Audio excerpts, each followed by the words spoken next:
안녕하세요. 박준규 행정사의 무엇이든 물어보세요 빡행입니다.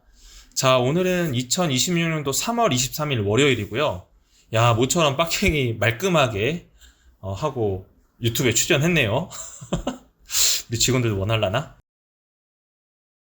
오늘은 지금 오전부터 계속 일정이 있었어가지고 또 오후에는 차기 R&D 관련돼서 요즘에 여러분들 R&D 사업이, 그러니까 R&D 사업이라는 표현이 적절한가? 정부 지원 사업들이 굉장히 많이 나오고 있는 거 알고 계시죠? 특히 AI에 관련된 것들이 이제 속속들이 나오고 있습니다. 이미 뭐 공고 떠서 5월부터 접수, 3월 말부터 접수, 4월부터 접수 이런 것들 굉장히 많이 뜨고 있는데, 그러다 보니까 이제 보통 IT 회사에서 자문 요청이 많이 오다 보니까 오늘도 거의 뭐 미팅 하다 끝났어요. 예.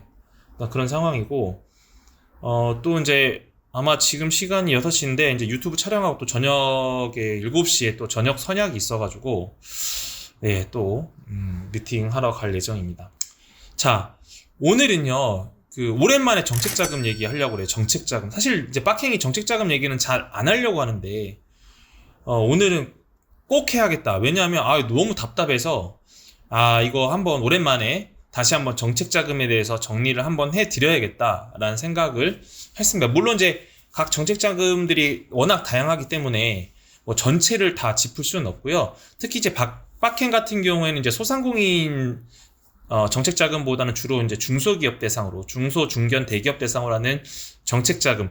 대부분 정책자금이 시설자금과 연구개발자금과 운전자금인데, 운전자금은 사실 미리 말씀드리면 컨설턴트들이 할 수 있는 게 아무것도 없어요. 그렇기 때문에 그냥 기업에서 신청하시면 되는 거니까 운전자금도 혹시 컨설턴트한테 이거 자문해야 되나? 그러실 필요 없다. 운전자금은 직접 신청하는 게 가장 편하다. 이렇게 미리 말씀드리고, 이러면 또 욕할라나?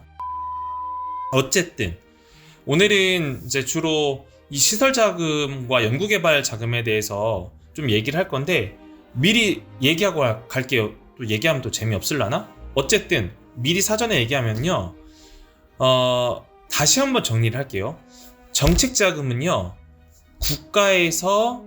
그러니까 국가에서 자금을 배정하는 게 아니라 일정 부분에 대해서 자금이 배정되면 그 배정된 자금에 한해서 지원하는 기업한테 이자를 보존해주는 형태라고 보시면 됩니다. 물론 아닌 것도 있지만 일단은 기본적인 대전제는 대부분의 정책자금은 자금을 주는 게 아니라 자금은 은행에서 받되 은행에서 이자라는 게 있잖아요. 이 이자를 일정 부분의 이유를 보존해주는 2차 보존이라는 보통 표현을 하는데, 이자를 보존해주는 거지 돈을 주는 건 아니다. 꼭 기억하셔야 돼요. 돈을 주는 게 아니라 이자를 보존해주는 게 2차 보존인데, 항상 어떻게? 시중금리보다는 낮은 거를 정책자금이라고 합니다. 시중금리보단 낮아야 되는데, 그러다 보니까 시중금리가 예를 들어서 뭐 5.5%인데 0.5% 우대 받았어요. 이런 게 의미가 있는 게 아니에요. 그러니까 예를 들어서 보통 은행에서 지점장 권한으로 해줄 수 있는 것들이 있거든요. 아니면 예를 들어서 또는 빡행도 뭐 여러 가지 형태의 좀 그 금리를 적용하는 것들을 했는데, 은행에서 해줄 수 있는 게 있고 국가에서 아까 2차 보존으로 지원해 줄 수 있는 형태가 있어요.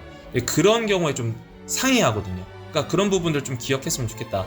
자, 빡행이 자꾸 왜 이런 얘기를 하냐면요, 오늘도 상담이 왔었어요. 그리고 지난주도 마찬가지고 매주 정책자금에 이렇게 발음 꼬여.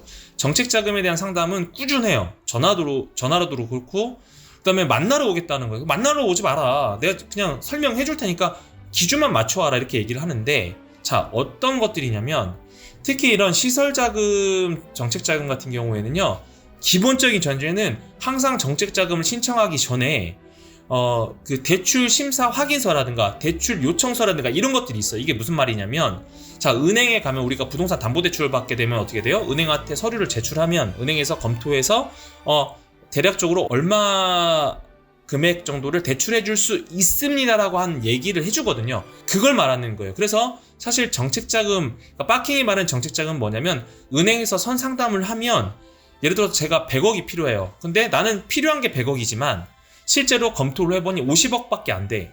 그러면 이 대출 심사 확인서나 대출 확인서는 50억짜리가 해당되는 문서인 겁니다. 그러니까 이렇게 확정하고 가는 것들을 정책자금이라고 하는 거예요. 물론 아닌 것들도 일부 있지만 대부분이 정책자금이 2차 보전이기 때문에 2차 보전이기 때문에 항상 이런 형태의 업무 프로세스를 띠고 있다라는 겁니다. 지금 이제 약속 시간 때문에 약간 급해지는 게 있는데 어쨌든 그런 형태라는 걸 꼭 기억했으면 좋겠어요. 오늘도 마찬가지. 오늘도 체육 쪽으로 또 관광 쪽으로 정책자금 상담하러 오셨는데 물론 이제 계약은 될 것 같아요. 자, 문제는 뭐냐면 은행에서 들은 얘기하고 빡행이 얘기하는 거 다르다는 거예요. 그래서 제가 정확하게 은행이 잘못 알고 있습니다 라고 말씀드렸어요. 자, 왜냐하면 오늘은 이제 관광진흥개발기금 얘기가 있었는데 관광진흥개발기금 같은 경우는 전년도까지만 하더라도 어떤 대출심사 확인서 같은 양식이 없었어요.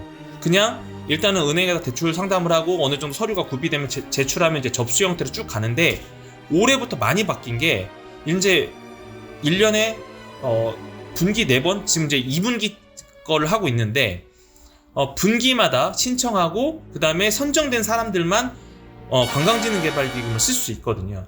그러다 보니까 기존의 은행, 관광진흥개발기금을 취급했던 은행들에서 이런 얘기를 한다라는 거예요. 일단은 그 보증서도 끊어야 되고 이 보증서라는 거는 신보에서 끊어주는 준공후 해지보증서를 말하는 겁니다. 준공후 해지보증. 이제 이런 건데 이게 아니고 기관에서 먼저 대출 선정된 확인서를 받아와야 된다는 거예요. 그거는 작년 버전. 작년까지는 그렇게 했었어요. 근데 올해는 그렇지 않다. 올해는 은행에서 먼저 대출 심사 확인서, 대출 가능 금액을 확인해서 서류를 올려줘야 위에서 중앙에서 검토하고 그다음에 모 은행에 갔다가 다시 문체부에 갔다 이렇게 오는 그런 프로세스거든요. 그런 업무가 우선이라는 겁니다.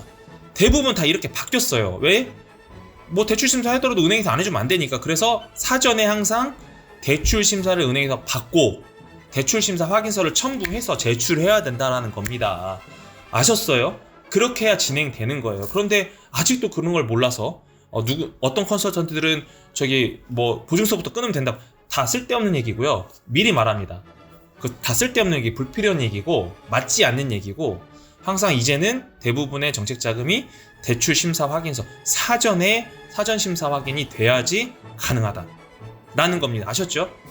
이제 물어보지 마세요. 이거 올려놨으니까 물어보지 말라고요. 몇 번을 얘기해도 여기서 은행이 이렇게 얘기한다고 하시더라고요. 아니라고. 아시겠죠? 여기까지만 하겠습니다. 안녕.